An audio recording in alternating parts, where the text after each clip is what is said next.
ॐ भूर्भुवः स्वः तत्सवितुर्वरेण्यं भर्गो देवस्य धीमहि धियो यो नः प्रचोदयात्। ॐ शान्ति शान्ति शान्तिः। नमस्ते मेरे प्यारे दोस्तों, ये भगवान श्री रामकृष्ण परमहंस की पवित्र ग्रंथ वचनामृत का 29वां वीडियो है। इस वीडियो को हम शुरू करते हैं परिच्छेद 73 ईश्वर दर्शन के उपाय, भाग 1। श्री रामकृष्ण तथा तांत्रिक भक्त। आज पौष शुक्ला चतुर्थी है, 2 जनवरी 1884। श्री रामकृष्ण भक्तों के साथ दक्षिणेश्वर के काली मंदिर में निवास कर रहे हैं। आजकल रखाल, लाटू, हरीश, रामलाल मास्टर दक्षिणेश्वर में निवास कर रहे हैं। दिन के 3 बजे का समय होगा। श्री रामकृष्ण का दर्शन करने के लिए मणि बेलतला से उनके कमरे की ओर आ रहे हैं। वे एक तांत्रिक भक्त के साथ पश्चिम के बरामदे में बैठे हैं। मणि ने आकर भूमि पर माथा टेककर प्रणाम किया। श्री रामकृष्ण ने उन्हें अपने पास बैठने के लिए कहा। संभव है तांत्रिक भक्त के साथ वार्तालाप करते करते उन्हें भी उपदेश देंगे। श्री महिम चक्रवर्ती ने तांत्रिक भक्त को श्री रामकृष्ण का दर्शन करने के लिए भेजा है। भक्त गेरुआ वस्त्र धारण किए हैं। श्री रामकृष्ण तांत्रिक भक्त के प्रति ये सब तांत्रिक साधना के अंग हैं। कपाल पात्र में सुधा का पान करना, उस सुधा को कारणवारी कहते हैं, है ना तांत्रिक? जी हाँ। श्री रामकृष्ण 11 पात्र ने तांत्रिक 3 तोला भर शव साधना के लिए। श्री रामकृष्ण पर मैं तो सुरा छू तक नहीं सकता। तांत्रिक आपका सहजानंद है। यह आनंद होने पर और फिर क्या चाहिए? श्री रामकृष्ण फिर देखो, मुझे जब तब भी अच्छे नहीं लगते। सदा स्मरण मनन रहता है। अच्छा षटचक्कर क्या चीज है? तांत्रिक जी वह सब अनेक तीर्थों की तरह है। प्रत्येक चक्कर में शिव शक्ति विराजमान हैं। वे आंखों से देखे नहीं जाते, शरीर काटने पर भी नहीं मिलते। मणि चुपचाप सुन रहे हैं। उनकी ओर देखकर श्री रामकृष्ण तांत्रिक भक्त से पूछ रहे हैं। श्री रामकृष्ण तांत्रिक के प्रति, अच्छा बीज मंत्र पाए बिना क्या कुछ सिद्ध होता है? तांत्रिक होता है विश्वास द्वारा, गुरु वाक्य पर विश्वास। श्री रामकृष्ण मणि की ओर इशारा करके, विश्वास। तांत्रिक भक्त के चले जाने पर ब्राह्मण समझ के श्री जयगोपाल सेन आए। श्री रामकृष्ण उनके साथ वार्तालाप कर रहे हैं। राखाल, मणि आदि भक्त पास बैठे हैं। तीसरे पहर का समय है। श्री रामकृष्ण जयगोपाल के प्रति किसी से किसी मत से विद्वेष नहीं करना चाहिए। निराकारवादी साकारवादी सभी उन्हीं की ओर जा रहे हैं। ज्ञानी, योगी, भक्त सभी उन्हें खोज रहे हैं। ज्ञान मार्ग के लोग कहते हैं ब्रह्म, योगी गण कहते हैं आत्मा, परमात्मा, भक्तगण कहते हैं भगवान। फिर यह भी है नित्य देव, नित्य दास। जय गोपाल, कैसे जानूं कि सभी पथ सत्य हैं? श्री राम कृष्ण, किसी एक पथ से ठीक ठीक जा सकने पर उनके पास पहुंचा जा सकता है। उस समय सभी पथों का पता भी जाना जा सकता है। जैसे एक बार किसी तरह यदि छत पर उठना संभव हो सके तो लकड़ी की सीढ़ी से भी उतरा जा सकता है, पक्की सीढ़ी से भी, एक बांस के सहारे भी और एक रस्सी के द्वारा भी। उनकी कृपा होने पर भक्त सब कुछ जान सकता है। उन्हें एक बार प्राप्त करने पर सब कुछ जान सकोगे। एक बार किसी भी तरह बड़े बाबू के साथ साक्षात्कार करना चाहिए, उनसे बातचीत करनी चाहिए। तब बापू स्वयं ही बता देंगे कि उनके कितने बगीचे, तालाब या कंपनी के कागज हैं। ईश्वर दर्शन के उपाय। जय गोपाल, उनकी कृपा कैसे होती है? श्री राम कृष्ण, सदा उनके नाम व गुणों का कीर्तन करना चाहिए। जहाँ तक संभव हो सांसारिक चिंतन का त्याग करना चाहिए।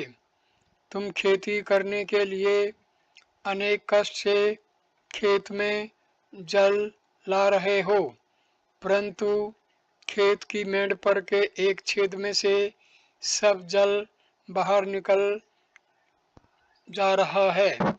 तब तो नाली काटकर जल लाना व्यर्था श्रम ही हुआ। चित्त शुद्धि होने पर, विषय भोग की आसक्ति दूर हो जाने पर व्याकुलता आएगी। तुम्हारी प्रार्थना ईश्वर के पास पहुंचेगी।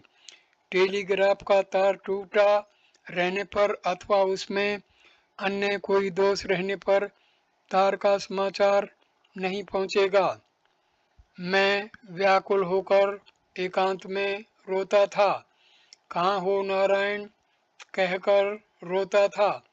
रोते रोते बाह्य ज्ञान लुप्त हो जाता था। मैं महावायु में लीन हो जाता था। योग कैसे होता है? टेलीग्राफ का तार टूटा न रहने पर या उसमें कोई दोष न रहने पर होता है। विषयों के प्रति आसक्ति का एकदम त्याग। किसी प्रकार की काम वासना नहीं रखनी चाहिए। काम वासना रहने पर उसे सकाम भक्ति कहते हैं। निष्काम भक्ति को अहेतुकी भक्ति कहते हैं। तुम प्यार करो या न करो, फिर भी मैं तुम्हें प्यार करता हूँ, इसी का नाम है अहेतुक प्रेम। बात यह है उनसे प्रेम करना। प्रेम गहरा होने पर दर्शन होता है। पति पर सती का आकर्षण, संतान पर माँ का आकर्षण और विषय प्रिय व्यक्ति का सांसारिक विषयों के प्रति आकर्षण, ये तीन आकर्षण यदि एक ही साथ हो तो ईश्वर का दर्शन होता है। जय गोपाल विषय प्रिय व्यक्ति है। क्या इसीलिए श्री राम कृष्ण उन्हीं के योग्य ये सब उपदेश दे रहे हैं? ज्ञान पथ और विचार पथ, भक्ति योग और ब्रह्म ज्ञान। श्री राम कृष्ण अपने कमरे में बैठे हुए हैं। रात के 8 बजे होंगे। आज पूस की शुक्ला पंचमी है, बुधवार 2 जनवरी 1884। कमरे में राखाल और मणि हैं। श्री राम कृष्ण के साथ रहने का मणि का आज 31वां दिन है। श्री रामकृष्ण ने मणि को तर्क विचार करने से मना किया है। श्री रामकृष्ण राखाल से ज़्यादा तर्क विचार करना अच्छा नहीं। पहले ईश्वर है, फिर संसार। उन्हें पा लेने पर उनके संसार के संबंध में भी ज्ञान हो जाता है। मणि और राखाल से यदु मल्लिक से बातचीत करने पर उसके कितने मकान हैं, कितने बगीचे हैं, कंपनी के कागजात कितने हैं, यह सब समझ में आ जाता है। इसीलिए तो ऋषियों ने वाल्मीकि को मरा मरा जपने के लिए उपदेश दिया था। इसका एक विशेष अर्थ है। मैं का अर्थ है ईश्वर और रा का अर्थ संसार। पहले ईश्वर फिर संसार। कृष्ण किशोर ने कहा था, मरा मरा शुद्ध मंत्र है, क्योंकि वह ऋषि का दिया हुआ है। मैं अर्थात ईश्वर और रा अर्थात संसार। इसीलिए वाल्मीकि की तरह पहले सब कुछ छोड़कर निर्जन में व्याकुल हो रो रो कर ईश्वर को पुकारना चाहिए। पहले आवश्यक है ईश्वर दर्शन, उसके बाद है तर्क विचार शास्त्र और संसार के संबंध में मणि के प्रति। इसीलिए तुमसे कहता हूँ, अब और अधिक तर्क विचार न करना। यही बात कहने के लिए मैं जहाव तल्ले से उठकर आया हूँ। ज़्यादा तर्क विचार करने पर अंत में हानि होती है। अंत में हाजरे की तरह हो जाओगे। मैं रात में अकेला रास्ते पर रो रो कर टहलता और कहता था, माँ मेरी विचार बुद्धि पर वज्र प्रहार कर दो। कहो अब तो तर्क विचार न करोगे। मणि जी नहीं। श्री राम कृष्ण। भक्ति से ही सब कुछ प्राप्त होता है। जो लोग ब्रह्म ज्ञान चाहते हैं, यदि वे भक्ति मार्ग पकड़े रहें तो उन्हें ब्रह्म ज्ञान भी हो जाता है। उनकी दया रहने पर क्या कभी ज्ञान का अभाव भी होता है? उस देश में कामार पुकुर में धान नापते हैं। जब राशि चुक जाती है तब एक आदमी और धान फेल देता है। इस तरह राशि फिर तैयार हो जाती है। माही ज्ञान की राशि पूरा करती जाती हैं। उन्हें प्राप्त कर लेने पर पंडितगण सब घास पात की तरह जान पड़ते हैं। पद्मलोचन ने कहा था, तुम्हारे साथ अछूतों के घर की सभा में भी जाऊंगा, इसमें भला हर्ज ही क्या है। तुम्हारे साथ चमार के यहाँ भी जाकर मैं भोजन कर सकता हूँ। भक्ति के द्वारा सब मिलते हैं। उन्हें प्यार कर सकने पर फिर किसी चीज का अभाव नहीं रह जाता।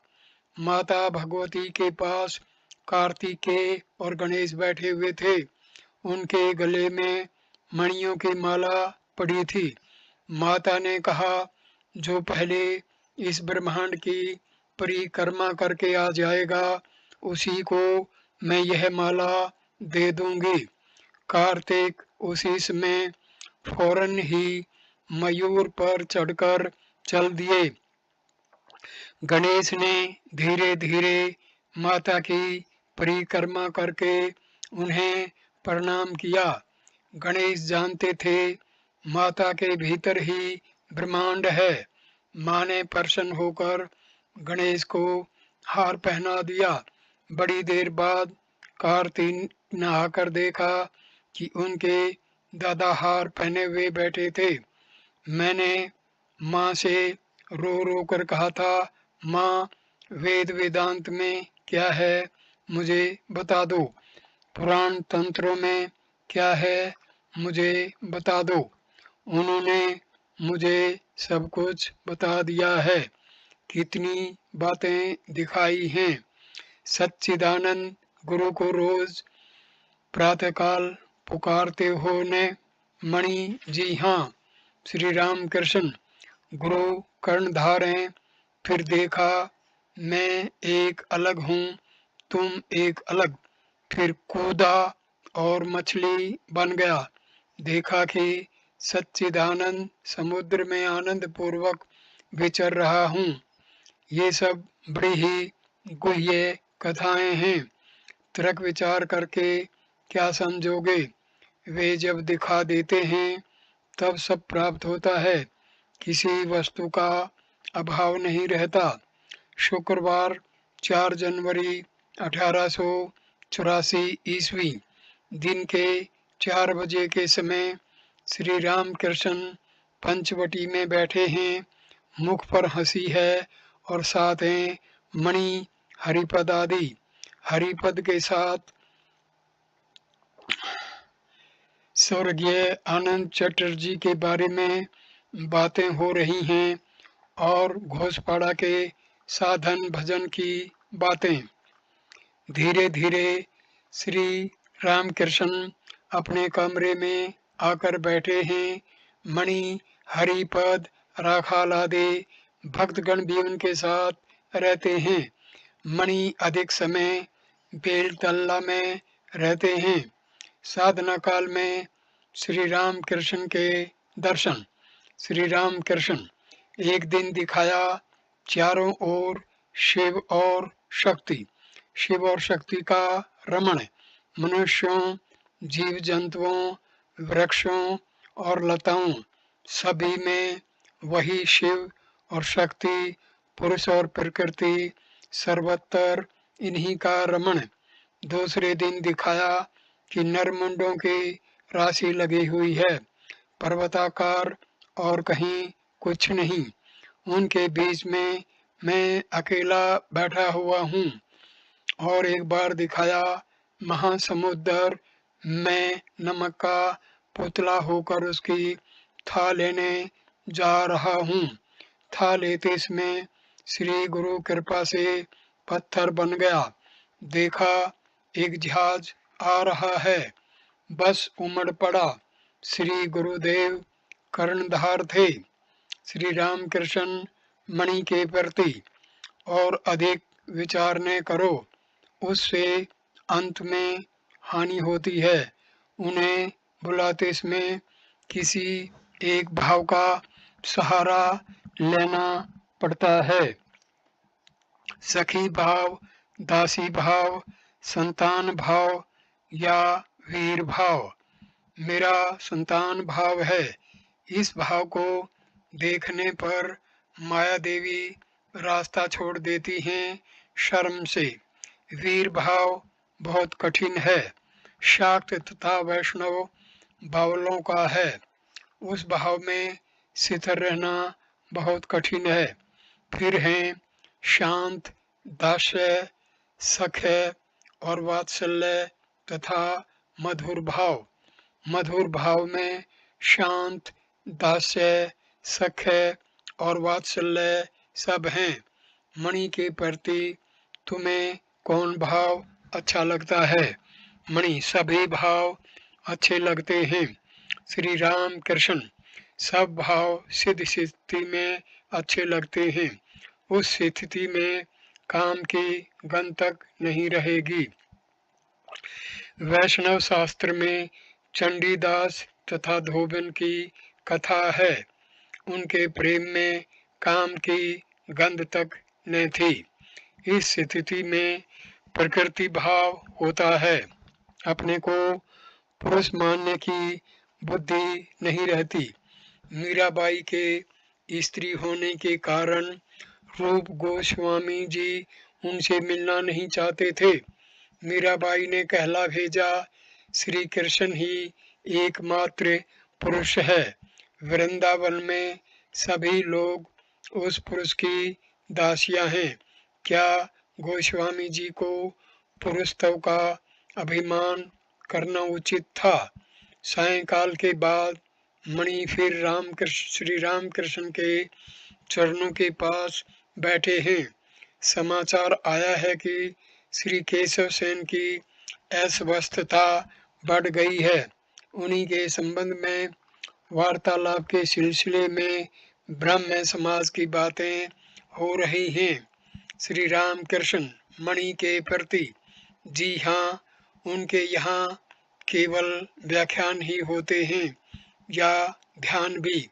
वे अपनी प्रार्थना को शायद कहते हैं उपासना।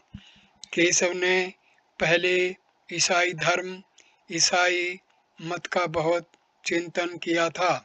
उस समय तथा उससे पूर्व वे देवेंद्र ठाकुर के यहाँ थे। मणि, केशव बाबू यदि पहले पहल यहाँ आए होते तो समाज संस्कार पर माथापच्ची न करते। जाति भेद को उठा देना, विधवा विवाह, सवर्ण विवाह, स्त्री शिक्षा आदि सामाजिक कामों में उतने व्यस्त न होते। श्री राम कृष्ण केशव अब काली मानते हैं। चिन्मयी काली, आद्याशक्ति और मामा कहकर उनके नाम गुणों का कीर्तन करते हैं। अच्छा, क्या ब्राह्मण समाज बाद में सिर्फ सामाजिक संस्कार की ही एक संस्था बन जाएगा? मणि, इस देश की जमीन वैसी नहीं है।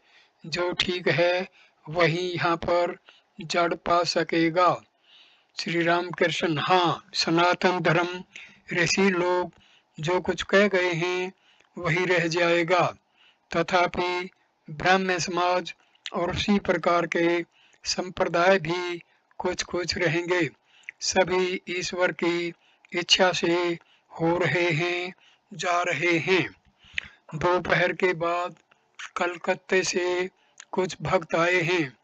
उन्होंने श्री राम कृष्ण को अनेक गीत सुनाए थे।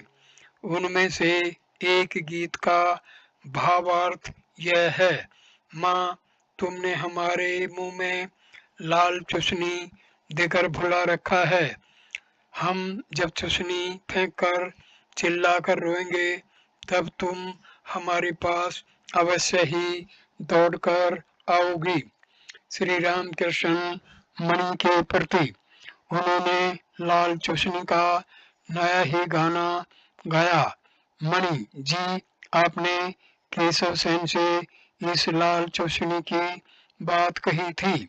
श्री राम कृष्ण, हाँ, और चिदाकाश की बात और भी कई बातें हुआ करती थी और बड़ा आनंद होता था। गाना, नृत्य सब होता था। परिच्छेद 74 मणि के प्रति उपदेश, भाग 1, कामिनी कांचन त्याग। श्री राम कृष्ण दोपहर का भोजन कर चुके हैं।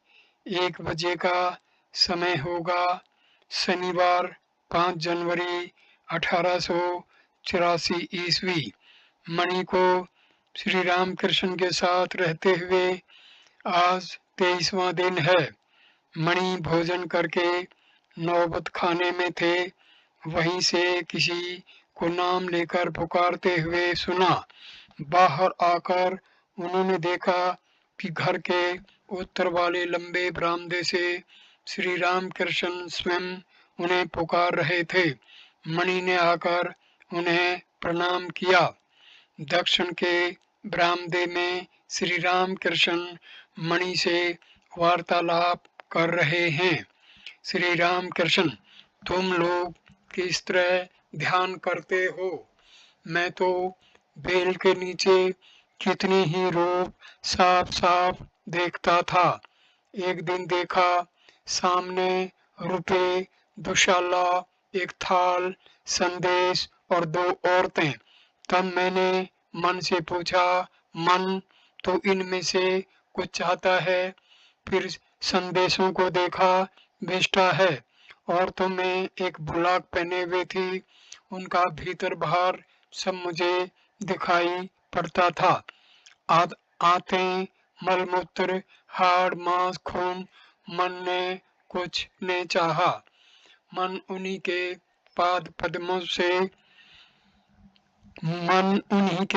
पाद पद्मों में लगा रहा। निकती, कांटे वाला तरबूज के नीचे भी कांटा होता है और ऊपर भी। मन नीचे वाला कांटा है।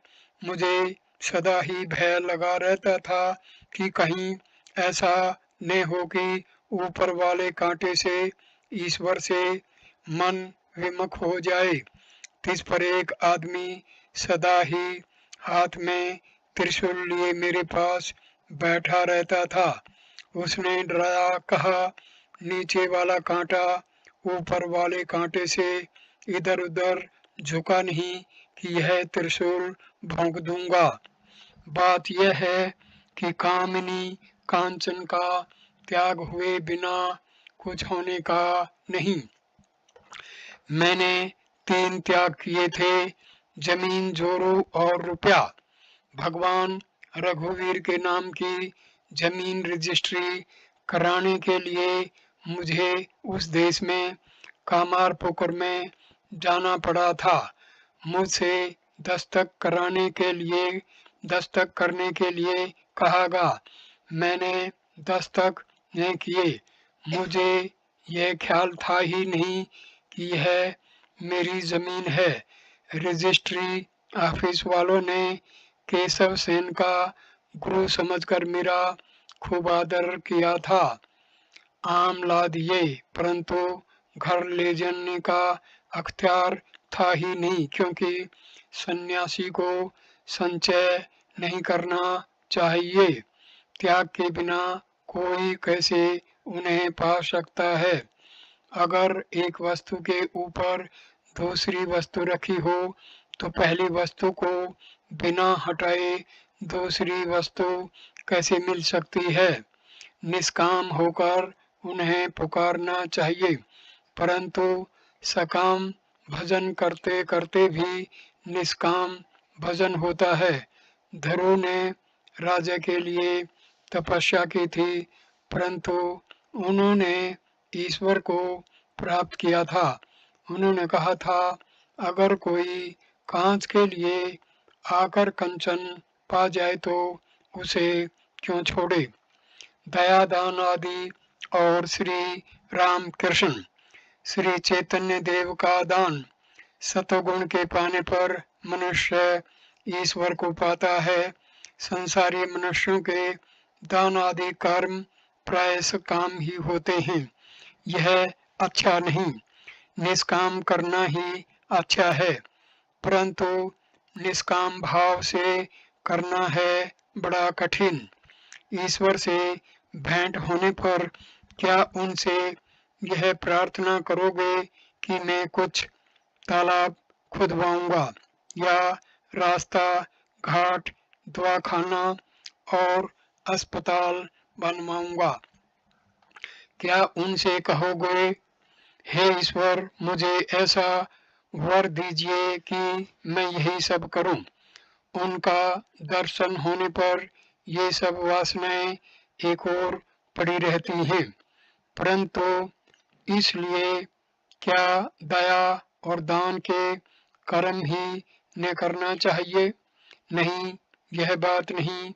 आंखों के आगे दुख और विपत्ति देखकर धन के रहते सहायता आवश्यक करनी चाहिए। ऐसे समय ज्ञानी कहता है, दे इसे कुछ दे, परंतु भीतर ही भीतर मैं क्या कर सकता हूँ, कर्ता ईश्वर ही है, अन्य सब अकर्ता हैं, ऐसा बोध उसे होता रहता है। महापुरुष गण जीवों के दुख से दुखी होकर उन्हें ईश्वर का मार्ग बतला जाते हैं। शंकराचार्य ने जीवों की शिक्षा के लिए विद्या का अहम रखा था। अन्नदान की अपेक्षा ज्ञान दान और भक्ति दान अधिक ऊंचा है।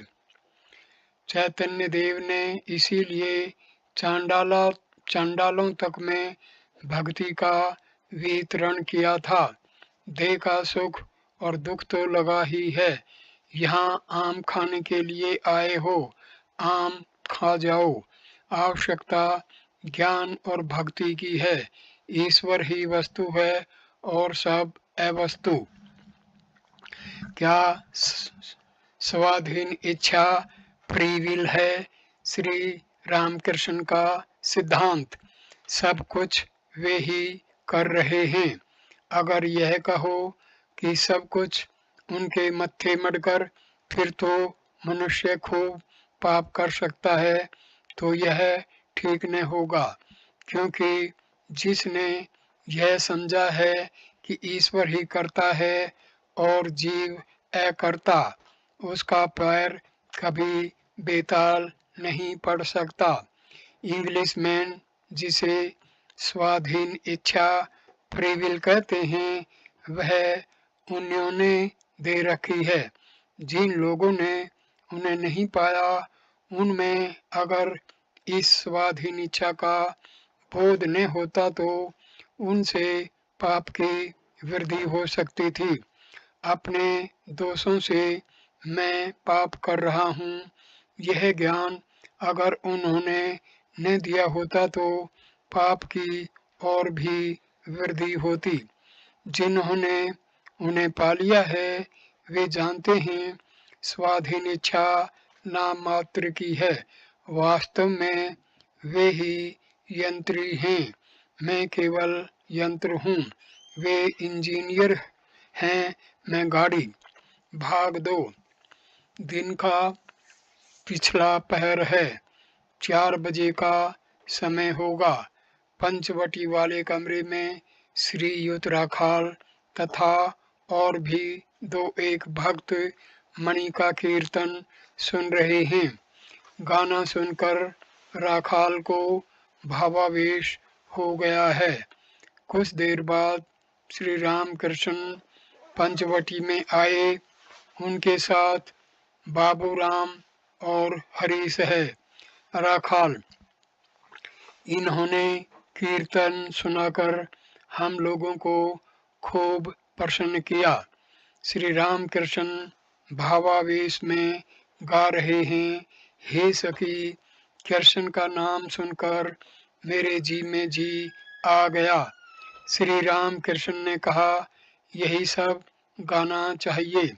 सब सखी मिली बैठला।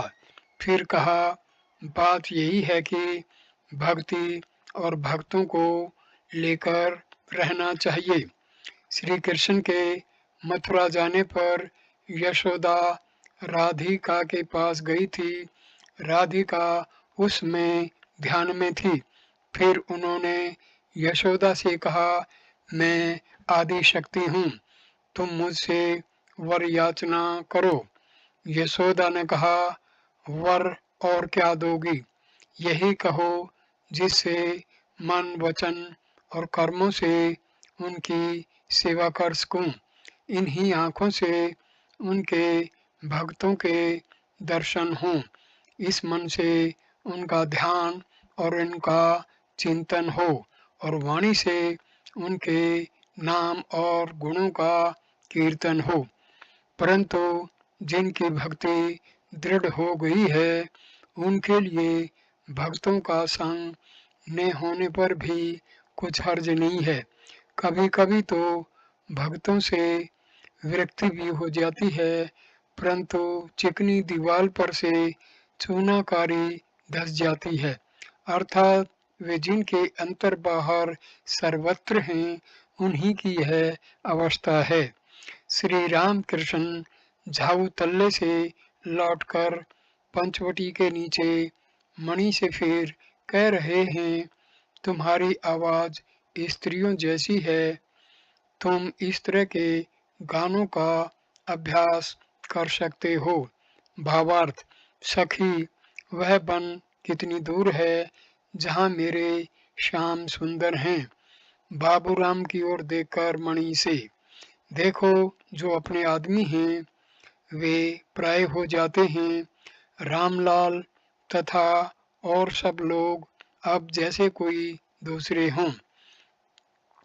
फिर जो लोग दूसरे हैं वे अपने हो जाते हैं। देखो ने बाबू राम से कहता हूँ, जंगल जा, हाथ मुंह धो, अब तो भक्ति अपने आत्मीय हैं।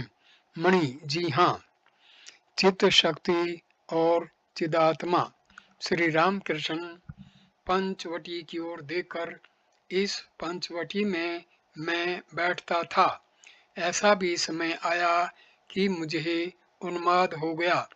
वह समय भी बीत गया। काल ही ब्रह्म है। जो काल के साथ रमण करती है वही काली है। आद्याशक्ति अटल को टाल देती है। यह कहकर श्री राम कृष्ण गाने लगे।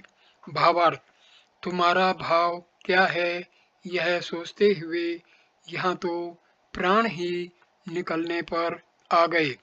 जिनके नाम से काल भी दूर हट जाता है, जिनके पैरों के नीचे महाकाल पड़े हुए हैं, उनका स्वरूप काला क्यों हुआ। श्री राम कृष्ण आज शनिवार है, आज काली मंदिर जाना। बकुल के पेड़ के नीचे आकर श्री राम कृष्ण मणि से कह रहे हैं, चिदात्मा और चित्त शक्ति। चिदात्मा पुरुष हैं और चित्त शक्ति प्रकृति। चिदात्मा श्री कृष्ण हैं और चित्त शक्ति श्री राधा। भक्तगण उसी चित्त शक्ति के एक एक स्वरूप हैं। वे सखी भाव या दास भाव को लेकर रहेंगे। यही असली बात है। संध्या हो जाने पर श्री राम कृष्ण काली मंदिर गए। मणि माता का स्मरण कर रहे हैं। यह देखकर श्री राम कृष्ण प्रसन्न हुए। सब देवालयों में आरती हो गई। श्री राम कृष्ण अपने कमरे में तख्त पर बैठे हुए माता का स्मरण कर रहे हैं। जमीन पर सिर्फ मणि बैठे हैं। श्री राम कृष्ण समाधिस्थ हो गए हैं। कुछ देर बाद वे समाधि से उतरने लगे, परंतु फिर भी अभी भावपूर्ण मात्रा में हैं। श्री राम कृष्ण माँ से बातचीत कर रहे हैं। जैसे जैसे छोटा बच्चा माँ से दुलार करते हुए बातचीत करता है, माँ से करुणा स्वर में कह रहे हैं, माँ क्यों तूने वह रूप नहीं दिखाया, वही भुवन मोहन रूप। कितना मैंने तुझसे कहा, परंतु कहने से तो सुनेगी काहे को, तो इच्छामयी हो। श्री रामकृष्ण ने माँ से ऐसे स्वर में ये बातें कही कि जिसे सुनकर पत्थर भी पिघलकर पानी हो जाए। श्री रामकृष्ण फिर माँ से बातचीत कर रहे हैं। माँ, विश्वास चाहिए, यह साला तर्क विचार दूर हो जाए। उसका भरोसा क्या, वह तो जरा सी बात से बदल जाता है। विश्वास चाहिए। गुरु वाक्य में विश्वास, बालक जैसा विश्वास। माँ ने कहा वहाँ भूत है, तो उसने ठीक समझ रखा है कि वहाँ भूत है। माँ ने कहा वहाँ हवा है, तो इसी को उसने ठीक समझ रखा है। माँ ने कहा वह तेरा दादा है, तो समझ लिया कि बस 16 आने दादा है। विश्वास चाहिए। परंतु माँ, उन्हीं का क्या दोष है, वे क्या करेंगे। विचार एक बार तो कर लेना चाहिए। देखो ने अभी उस दिन इतना समझाकर कहा, परंतु कुछ नहीं हुआ। आज बिल्कुल। श्री रामकृष्ण माँ के पास करुणापूर्वक गदगद स्वर से रोते हुए प्रार्थना कर रहे हैं। क्या आश्चर्य है, भक्तों के लिए माँ के पास रो रहे हैं। माँ, तुम्हारे पास जो लोग आते हैं उनका मनोरथ पूर्ण करो। सब त्याग न करना माँ, अच्छा अंत में जैसा तुम्हें समझे पड़े करना। माँ संसार में अगर रखना तो एक बार दर्शन दे देना, नहीं तो कैसे रहेंगे। एक एक बार दर्शन दिए बिना उत्साह कैसे होगा माँ।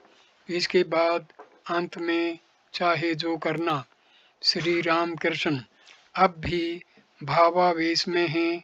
उसी अवस्था में एकाएक मणि से कह रहे हैं, देखो तुमने जो कुछ विचार किया वह बहुत हो गया, अब बस करो। कहो अब तो विचार नहीं करोगे। मणि हाथ जोड़कर कह रहे हैं, जी नहीं, अब नहीं करूँगा। श्री राम कृष्ण बहुत हो चुका, तुम्हारे आते ही तो मैंने तुम्हें बतला दिया था तुम्हारा आध्यात्मिक ध्येय, मैं ये सब तो जानता हूँ। मणि हाथ जोड़कर, जी हाँ श्री राम कृष्ण, तुम्हारा ध्येय, तुम कौन हो, तुम्हारा अंदर और बाहर, तुम्हारी पहले की बातें, आगे तुम्हारा क्या होगा, यह सब मैं तो जानता हूँ। मणि हाथ जोड़े हुए, जी हाँ श्री राम कृष्ण, तुम्हारे लड़के हुए हैं, सुनकर तुम्हें फटकारा था।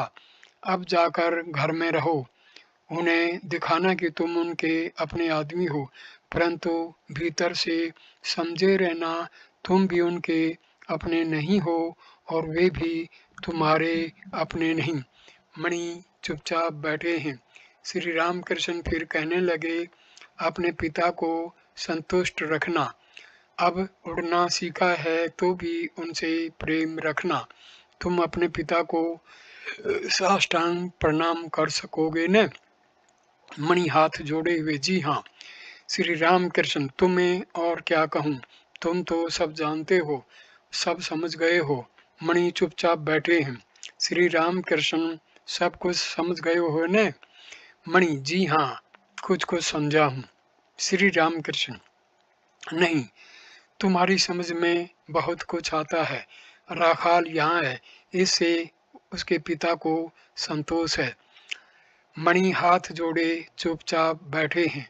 श्री राम कृष्ण फिर कह रहे हैं, तुम जो कुछ सोच रहे हो वह भी हो जाएगा। श्री राम कृष्ण अब अपनी साधारण दशा में आ गए हैं। कमरे में राखाल और रामलाल बैठे हैं। रामलाल से उन्होंने गाने के लिए कहा। रामलाल ने दो गाने गाए। श्री राम कृष्ण, माँ और जननी, जो संसार के रूप में सर्वव्यापिनी हैं वे माँ हैं, और जो जन्म स्थान है वे जननी। माँ कहते ही मुझे समाधि हो जाती थी। माँ कहते हुए मानो जगजननी को आकर्षित कर लेता था। जैसे धीवर जाल फेंकते हैं, फिर बड़ी देर बाद जाल खींचते रहते हैं, फिर उसमें बड़ी बड़ी मछलियाँ आ जाती हैं। गौरी पंडित का कथन, काली और श्री गौरांग एक हैं। गौरी ने कहा था, काली और श्री गौरांग को एक समझने पर ज्ञान पक्का होगा। जो ब्रह्म है वही शक्ति काली है, वही नर के स्वरूप में श्री गौरांग हैं। श्री राम कृष्ण की आज्ञा पाकर रामलाल ने फिर गाना शुरू किया। गाना समाप्त होने पर श्री राम कृष्ण ने मणि से कहा, जो नित्य हैं उन्हीं की लीला है। भक्तों के लिए उन्हें जब नर रूप में देख लेंगे तभी तो भक्त उन्हें प्यार कर सकेंगे, तभी तो उन्हें भाई बहन, माँ बाप और संतान की तरह प्यार कर सकेंगे। वे भक्तों की प्रीति के कारण छोटे होकर लीला करने के लिए आते हैं। मैं इस वीडियो को यहीं पर संपूर्ण करके विराम देता हूँ। अगला वीडियो 28वां नंबर, परिच्छेद 75, ईश्वर दर्शन के लिए व्याकुलता से हम शुरू करेंगे। वीडियो देखने के लिए धन्यवाद मेरे दोस्तों। नमस्कार, नमस्ते।